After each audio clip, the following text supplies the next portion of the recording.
Memasuki 1 tahun masa pemerintahan, Presiden Prabowo Subianto kembali merombak kabinet untuk keempat kali. Perombakan dilakukan dengan menambah 2 wakil menteri, serta membentuk 2 badan dan 2 posisi baru. Presiden Prabowo melantik 2 wakil menteri, yaitu Ahmad Wiyagus sebagai Wakil Menteri Dalam Negeri dan Benjamin Paulus, Wakil Menteri Kesehatan. Mensesnek Prasetyo Hadi menjelaskan pelantikan Ahmad Wiyagus sebagai Wamendagri didasarkan pada luasnya wilayah Indonesia untuk memastikan pembangunan di sejumlah daerah berjalan baik. Sebelum menjabat sebagai Wamendagri, Ahmad Wiyagus pernah menempati jabatan Kaba Intelkam Polri. Negara kita sangat besar, 514 kabupaten, 38 provinsi, tentunya dalam rangka pembinaan dan memastikan pembangunan di setiap daerah, baik provinsi maupun kabupaten kota dapat berjalan dengan baik dan lancar, maka Bapak Presiden merasa perlu memberikan tambahan kekuatan di Kementerian Dalam Negeri dengan mengangkat 1 Wakil Menteri Dalam Negeri. Untuk mengucapkan sumpah. Sementara, Menteri Kesehatan Budi Gunadisadikin bilang Benyamin akan membantu menjalankan agenda transformasi kesehatan. Salah satunya, mempercepat upaya eliminasi penyakit tuberkulosis atau TBC di Indonesia. Dia adalah ahli spesialis paru. Dan salah satu kukinya Bapak Presiden kan mengenai percepatan eliminasi tuberkulosis. Beliau tuh passionnya, hatinya dari dulu ingin kalau bisa penyakit yang membunuh 134.000 per tahun ini tuh bisa cepat kita hilangkan. Kita ngobrol gila 5 menit yang meninggal 2. Jadi makanya kita mesti cepat-cepat beresin. Gitu ya, doain ya teman-temannya supaya sukses ya. Dalam kesempatan yang sama, Presiden Prabowo juga melantik sejumlah pejabat lain, di antaranya Doni Oskaria sebagai Kepala Badan Pengaturan BUMN dan Anggito Abimanyu sebagai Ketua Dewan Komisioner Lembaga Penjamin Simpanan atau LPS. Selanjutnya, Presiden juga melantik Ketua dan anggota Komite Eksekutif Percepatan Pembangunan Otonomi Khusus Papua yang diketuai Felix Fernando Wanggai. Kemudian Presiden Prabowo juga melantik 2 asisten khusus Presiden, yakni Dirgayusa Setiawan dan Agung Gumilar Saputra. Jelang 1 tahun pemerintahan Presiden Prabowo Subianto, Menteri Koordinator Bidang Perekonomian Erlangga Hartarto sebut evaluasi di sektor ekonomi terus dilakukan secara berkala. Erlangga bilang meski rupiah sempat melemah, namun capital market dalam negeri dalam kondisi baik. Erlangga yakin dengan kondisi ini kepercayaan investor ke dalam negeri masih tinggi. Ya, tentu evaluasi kan dilakukan secara dinamis dan terus-menerus. Tetapi juga kita kan melihat selain rupiah, itu capital market juga lagi bagus, lagi all time high. Tetapi kan ini semuanya dinamis. Jadi kita evaluasi. Ada target khusus atau strategi? Selama hampir 1 tahun pemerintahan, Presiden Prabowo telah menambah 3 wakil menteri. Sebelumnya, pada awal pembentukan Kabinet Merah Putih, Presiden sudah memiliki 56 wakil menteri. Yang harus dibuktikan pemerintah adalah perombakan kabinet membuat kinerja semakin efektif, bukan tersendat oleh risiko tumpang tindih kebijakan. Tim Liputan, Kompas TV. Memasuki 1 tahun masa pemerintahan Presiden Prabowo Subianto kembali merombak kabinet untuk keempat kalinya. Perombakan dilakukan dengan menambah 2 wakil menteri serta membentuk 2 badan dan 2 posisi baru. Dengan bertambahnya jumlah kabinet dan lembaga membuat kinerja pemerintah ini diharapkan semakin efektif. Akan kita bahas bersama dengan sejumlah narasumber, sudah bergabung bersama kami, keduanya melalui sambungan daring. Ada pengamat politik dari Lingkar Madani, Bung Ray Rangkuti, kemudian juga ada anggota Komisi 2 DPR dari fraksi Partai Golkar, Ahmad Irawan. Selamat pagi Bapak-Bapak, Assalamualaikum. Pagi. Waalaikumsalam warahmatullahi wabarakatuh. Bang Ray, pagi Bang. Kita melihatkan ini tinggal 10 hari lagi, kita lihat bagaimana kinerja pemerintahan Prabowo Subianto yang mencapai 1 tahun begitu. Saya ingin ke Pak Irawan dulu. Pak Irawan, ini kalau kita lihat Presiden Prabowo kemarin sudah menambah wakil menteri, kemudian ada lembaga baru, ada badan baru juga. Nah, ini kan otomatis menambah pengeluaran negara. Indeks ekonomi, Anda melihatnya bagaimana sebagai perwakilan dari masyarakat, dari DPR? Kami sendiri sih melihat satu bahwa proses pengangkatan wakil menteri tersebut masih masuk dalam bagian dari kewenangan konstitusional Presiden dalam melakukan pengangkatan wakil menteri. Karena hal tersebut sesuai dengan Undang-Undang Kementerian Negara dikatakan bahwa dalam hal terdapat beban kerja yang membutuhkan penanganan khusus, maka Presiden dapat mengangkat wakil menteri. Maka dalam konteks kebutuhan itulah tadi kami membaca bahwa keberadaan wakil menteri dalam konteks menyelesaikan dan adanya kebutuhan tersebut. Tentu juga secara logik ketika kemudian ketika beban kerja tersebut dianggap sudah tidak memerlukan wakil menteri lagi, maka Presiden juga bisa memberhentikannya. Jadi kira-kira begitulah logika konstitusional terkait dengan pengangkatan wakil menteri tersebut. Dan memang bahwa Mbak, menurut kami, saya pribadi, bahwa seorang presiden dalam konteks kepemimpinan di Indonesia itu memang harus memiliki kekuatan yang memadai untuk menyelesaikan rumitnya permasalahan-permasalahan bangsa. Maka kemudian kalau kita lihat yang terbaru ada pengangkatan wakil menteri dalam negeri dan wakil menteri kesehatan. Tentu ada masalah-masalah spesifik yang harus diselesaikan oleh kedua wakil menteri tersebut. Oke, ada permasalahan spesifik yang harus diselesaikan oleh wakil menteri yang memang sudah dilantik begitu. Tapi kemudian begini, Pak Irawan, Anda berada di Komisi 2. Kita tahu kemarin Menteri Keuangan memang ada kebijakan pemotongan anggaran transfer ke daerah, ya kan? Kemudian kita tahu juga respon dari kepala daerah ini terang-terangan menolak. Nah, Anda di Komisi 2 berada di posisi seperti apa melihat ini? Satu hal yang perlu kita clearkan dulu bahwa posisi wakil menteri itu posisi yang berbeda dengan derajat dan kualitasnya dengan posisi menteri. Tentu juga itu berbeda, konsekuensinya berbeda juga dalam hal fasilitas dan lain-lain sebagainya gitu. Nah, tetapi yang prinsip tadi bahwa tujuan dari keberadaan wakil menteri itu kan untuk menyelesaikan masalah-masalah yang sifatnya membutuhkan penanganan khusus. Nah, kalau dikaitkan dengan apa yang dilakukan oleh kepala daerah beberapa hari yang lalu yang bertemu dengan Menteri Keuangan, kalau saya sendiri termasuk yang sebenarnya tidak setuju dengan apa yang dilakukan oleh para kepala daerah tersebut, karena sekali lagi bahwa Undang-Undang APBN kita kan telah ditetapkan. Seharusnya langkah-langkah advokasi untuk kepentingan di daerah tersebut itu seharusnya dilakukan oleh kepala daerah sebelum APBN itu ditetapkan. Tapi ya sudahlah, bahwa peristiwa itu telah terjadi.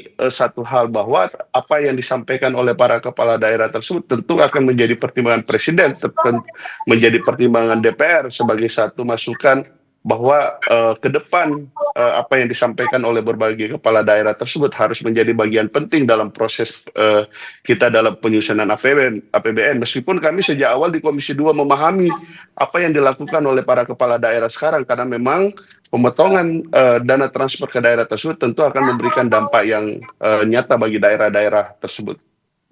Oke, saya ke Bung Rey. Bung Rey, bagaimana Anda melihat ini, Bung Rey? Ya, sebetulnya dari diskusi kita ini sudah tercermin bahwa yang dibutuhkan itu bukan penambahan jumlah wamen.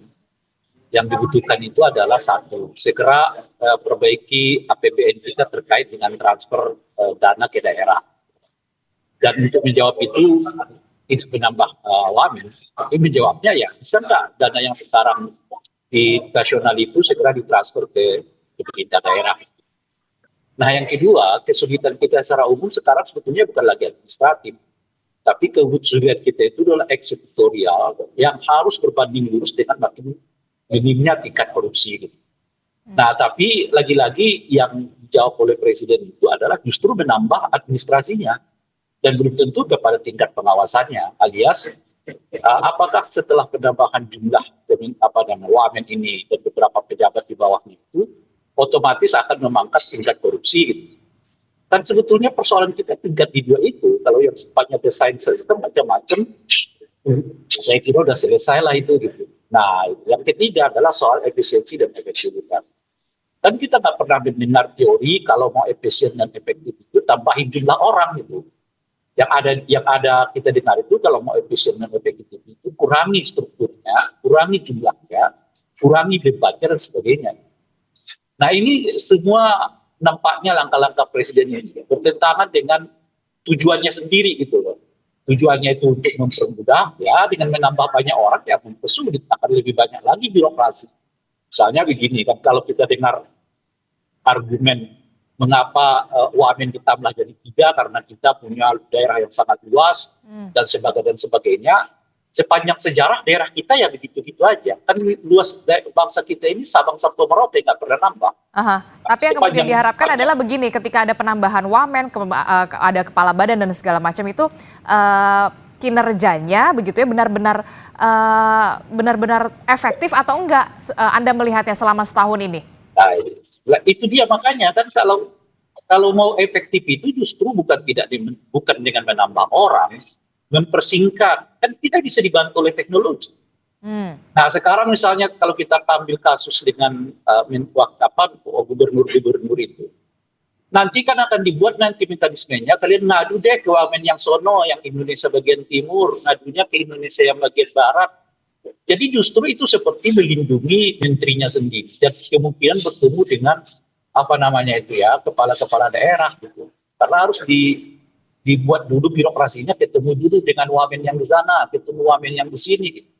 Padahal dengan telepon sekarang, dengan Zoom sekarang, macam-macam, semua orang bisa berkomunikasi kok. Nah kan itu yang saya sebut tadi, tujuannya itu justru bertentangan dengan langkah-langkah yang diambil oleh Presiden. Nah oleh karena itulah saya kira ya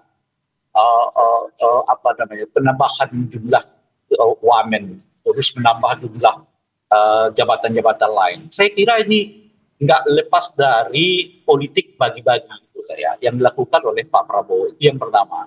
Jadi masih banyak mungkin orang-orang di luar sana yang belum mendapat nih jabatan. Ya. Oleh karena itu buat struktur barunya, masukkan mereka ke dalam jabatan yang dimaksud. Oke, Pak Irawan, Anda responnya bagaimana? Tapi tunggu dulu, satu lagi ya.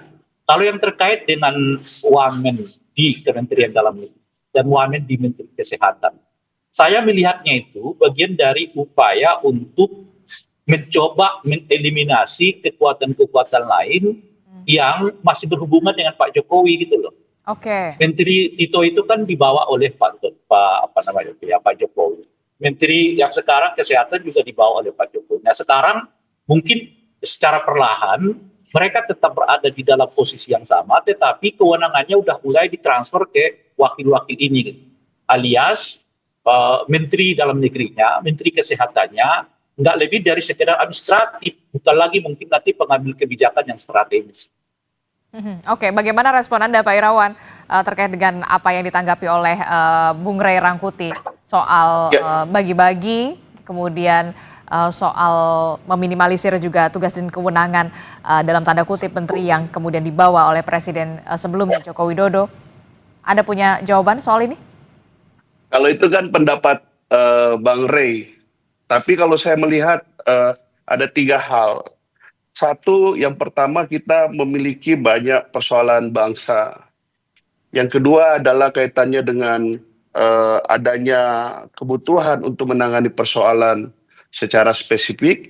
Yang ketiga, ekspektasi publik yang meningkat. Inilah yang kemudian yang ditangkap oleh Presiden sehingga mengambil satu kebijakan untuk dilakukan penambahan wakil menteri tersebut, meskipun memang dalam konteks reformasi birokrasi, dalam konteks efisiensi kan tidak harus juga bahwa pendekatannya satu urusan, satu lembaga atau satu pejabat, tetapi sekali lagi kalau kita kembalikan pada perspektif konstitusional tadi bahwa keberadaan wakil menteri itu sebenarnya dalam rangka untuk sekali lagi menangani beban kerja yang membutuhkan penanganan spesifik, maka Presiden dapat mengangkat wakil menteri dan logikanya jika kemudian bahwa beban kerja tersebut sudah tidak ada lagi, maka dalam konteks kewenangan Presiden maka kita tidak memerlukan wakil menteri lagi. Jadi Presiden juga berwenang untuk memberhentikan gitu. Saya sih melihatnya dalam 3 hal tersebut gitu. Oke, berarti menurut Anda cukup efektif ya untuk membantu kinerja pemerintah begitu ya dengan adanya wakil menteri dan juga badan-badan baru yang kemudian dibentuk oleh pemerintah pusat. Dalam praktiknya itu sangat efektif karena sekali lagi keberadaan wakil menteri sebagai contoh ketika menteri sedang berhalangan atau sedang keluar kota atau mendapat penugasan presiden yang lain, maka wakil menteri bisa mengganti menteri gitu berdasarkan penugasan. Jadi ada banyak hal lah dalam relasi kami bersama pemerintah, keberadaan wakil menteri tersebut sangat membantu presiden gitu. Tidak khawatir ada tumpang tindih tugas dan juga kewenangan di sana misalnya antara menteri, kemudian ada badan khusus, ada utusan khusus. Bagaimana bisa memastikan ini berjalan? Tentu tidak ada tumpang tindih karena keberadaan badan, menteri, wakil menteri dan sebagainya tersebut termasuk utusan tersebut, tentu mereka bekerja berdasarkan mandat yang diberikan dan kewenangan yang diberikan oleh undang-undang, oleh peraturan pemerintah atau oleh instruksi presiden. Jadi memiliki batasan, misalnya wakil menteri ya bertanggung jawabnya kepada menteri yang bertanggung jawab kepada presiden, dan misalnya wakil menteri misalnya bertindak ke dalam mengkoordinasikan direktorat jenderal atau mengkoordinasikan proses birokratisasi di dalam kementerian tersebut. Jadi tidak ada tumpang tindih, termasuk kemudian kalau kita lihat badan-badan yang dibentuk oleh pemerintahan saat ini oleh presiden, itu badan-badan yang sebenarnya menangani satu tugas yang spesifik, seperti contoh Badan Gizi Nasional, ya dia akan fokus pada program makanan bergizi tadi. Jadi tidak ada tumpang tindih, dan kalaupun itu saya lihat ya pengaturan tersebut telah cukup bagus dalam berbagai regulasi yang dibuat oleh pemerintah untuk menghindari tumpang tindih kewenangan tadi. Oke, jadi tidak ada mengakomodir atau bagi-bagi itu tidak ada ya, seperti apa yang pendapat oleh Bung Ray Rangkuti menurut Anda? Kalau saya, pendapat saya sebagai anggota DPR bahwa konteks pengangkatan wakil menteri, terus kepala badan dan lain-lain tersebut yang jadi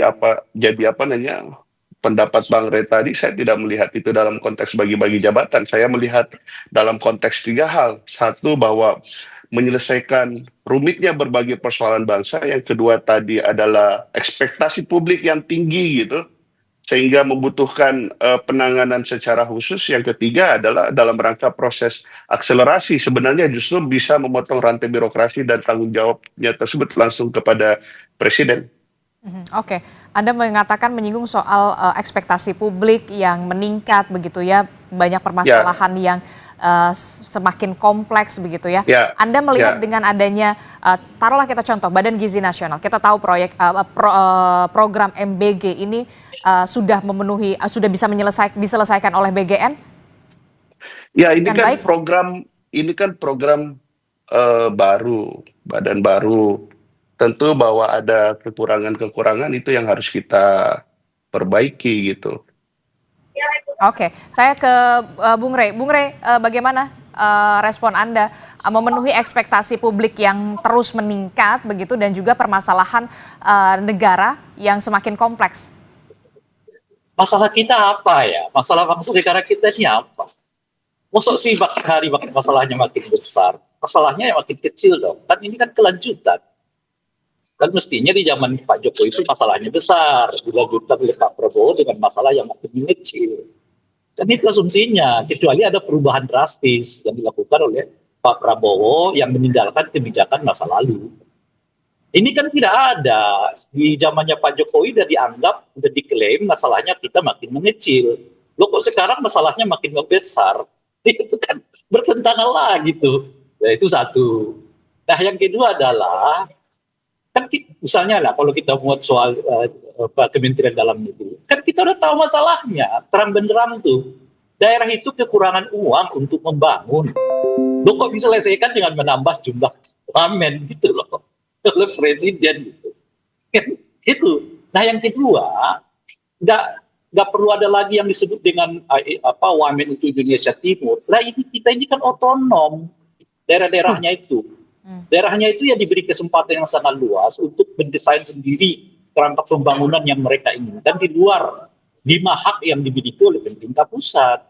Justru kewenangan Menteri Dalam Negeri itu hak oleh otonomi daerah dipangkas, bukan diperluas gitu loh. Biarkan daerahnya sendiri yang jalan. Nah kalau soal koordinasi, ya ini kayak kita masih di tahun 70-an, 60-an. seolah-olah nggak ada Zoom, ya seolah-olah nggak ada ini, nggak ada itu. Semua udah bisa sekarang kok. Makanya kita kalau sekali lagi loh ya, masalah utama kita itu sekarang bukan lagi administrasi, bukan lagi desain tata kota, desain tata kenegaraan macam-macam, desain sistem. Masalah kita itu korupsi. Kalau korupsinya ini bisa kita tekan, ya saya kira banyak hal yang juga bisa kita lakukan dengan segera. Lah ini menjawab korupsi itu salah satunya memperkecil jumlah pejabatnya. Karena yang sering kita dengar itu adalah makin banyak pejabat, uang negara makin banyak ke mereka, tapi pengawasannya lemah dan terjadilah korupsi di dalamnya. Kan tagline-nya Pak Prabowo itu jelas, bocor. Nah ini menurut saya bagian dari upaya untuk memberi kesempatan kebocoran itu makin besar. Dan kita ngawasinya gimana tuh? Semuanya gitu. Nah saat yang bersamaan kalau ada 3 wamen, menterinya ngapain? Nah, kalau disebut makin banyak, nggak masuk logika. Kalau presidennya ini bukan presiden yang mengubah desain kebijakan yang diterapkan oleh pemerintah yang sebelumnya. Di zamannya Pak Jokowi masalahnya aja disebut makin sedikit, kok sekarang nambah lagi, padahal lainnya itu lanjutan. Nah oleh karena itulah saya melihatnya, dari aspek itu tadi, ini lebih sifatnya bagi-bagi kekuasaan. Nah, khususnya itu tadi soal wamen baru di Kementerian Dalam Negeri, mantan yang sekarang jadi purnawirawan polisi. Ini kan juga bertentangan menurut saya dengan keinginan Presiden untuk melakukan reformasi polisi. Salah satu bentuk penting dari reformasi polisi itu adalah menarik semua perwira polisi, khususnya yang sekarang aktif dan non-aktif itu, khususnya yang aktif lah ya, dari institusi-institusi non-kepolisian. Alih-alih itu dilakukan oleh Presiden, malah sekarang memberi jabatan baru lagi kepada purnawirawan polisi yang baru saja purnawirawan. Kan ini agak bertentangan dengan tujuan reformasi polisi yang dibuat. Makanya ini agak rumit kita melihat ini tadi dan nggak bisa dijawab dengan alasan-alasan klis seperti yang disebutkan tadi oleh Bung Ahmad Heriawan, karena kita nggak cocok gitu loh Pak. Kecuali ya Bung Ahmad Heriawan kita tunjuknya tahun 70-an gitu loh, memang banyak masalah gitu. Oke, baik. Terakhir Bung Irawan, bagaimana Anda bisa menjawab ini begitu? Seharusnya akar permasalahannya bagaimana bisa menekan korupsi, menutup celah-celah kebocoran ini dengan pengawasan yang lebih ekstra ketat. Ya, kalau itu kan kita setuju dengan pendapat bahwa salah satu persoalan kita adalah korupsi, terus kemudian mekanisme pengawasan, dan tadi yang Mbak sampaikan tadi itu ya kita setuju dan sependapat. Maka itulah yang kemudian memang yang kami maksud bagian dari kerumitan masalah bangsa ini yang juga harus diselesaikan gitu. Dan saya melihat bahwa relevansi dan keberadaan dari wakil menteri tersebut ya tentu untuk menangani kebutuhan-kebutuhan yang spesifik tadi tersebut, dan agar tidak kemudian terjadi tumpang tindih terus tumpang tindih mengenai kewenangannya, maka tentu bahwa badan-badan tersebut atau wamen-wamen tersebut tentu harus bekerja berdasarkan kewenangan dan sesuai mandat yang diberikan oleh undang-undang dan sesuai mandat yang diberikan oleh Presiden. Oke, saya bisa membayangkan begitu ya, kalau karyawan saja, company saja, kita satu orang dituntut untuk bisa mengerjakan banyak hal, multitasking begitu ya. Saya juga berharap seharusnya juga seorang pejabat negara, pelayan pemerintah juga bisa multitasking untuk bisa memenuhi ekspektasi publik. Terakhir Bung Rey. Ya, tetapi ini berbeda Mbak antara pengelolaan korporasi dengan pengelolaan lembaga negara, apalagi dengan model pemerintahan kita, ada yang pemerintahan yang sifatnya nasional dan ada pemerintahan daerah kalau misalnya Bang Rey tadi menyampaikan itu. Dan Kemendagri tersebut tidak hanya sekedar mengurusi daerah, tapi politik dalam negeri secara keseluruhan dan juga kaitannya dengan stabilitas politik pemerintahan dalam negeri. Gitu. Terakhir Bung Rey, singkat saja. Ya memang beda, kalau ada beda-bedanya di mana? Kalau yang satu non politik, yang satunya politik. Maka kalau ada penambahan jabatan seperti yang sekarang, yang paling bisa kita lihat itu dalam kerangka politik. Makanya tadi, satu politiknya apa? Bagi-bagi kekuasaan. Kedua, ya mungkin bahasa lebih simpel lah. menjaga menteri dalam negerinya maupun Menkesnya gitu loh. Ini kan yang dimasukkan ini adalah orang-orang yang mungkin potensial akan menggantikan kedua beliau itu. Karena Menkes dan menteri dalam negerinya ini kan ya masih sangat kuat irisannya dengan Pak Jokowi, kira-kira begitulah. Nah, yang ketiga adalah membuat supaya seolah-olah ada masalah yang begitu besar, padahal masalahnya adalah korupsi. Tapi justru dengan dengan penempatan dua kementerian ini, dua men ini, justru menurut saya membuka peluang makin banyaknya kemungkinan kebocoran anggaran negara kita di tengah daerah-daerah kita ini sedang menjerit karena mereka dipotong ya bagiannya demi mengongkosi ya jabatan-jabatan baru yang dibuat oleh presiden ini. Oke, kita akan tunggu bagaimana kinerja selama setahun ini begitu ya, supaya bisa memenuhi ekspektasi publik seperti apa yang dikatakan oleh Pak Irawan begitu dari Komisi 2 DPR. Tentu saja kita harapkan para pembantu presiden ini bisa memenuhi ekspektasi publik, bekerja untuk bisa lebih gas lagi sesuai dengan tagline dari Presiden Prabowo Subianto pada saat kampanye. Terima kasih anggota Komisi 2 DPR RI dari fraksi Partai Golkar, Bung Ahmad Irawan, kemudian juga ada pengamat politik dari Lingkar Madani, Bung Ray Rangkuti telah bergabung bersama kami. Sama-sama. Terima kasih, Pak. Assalamualaikum. Iya, sama-sama. Sampai ketemu ya. Waalaikumsalam.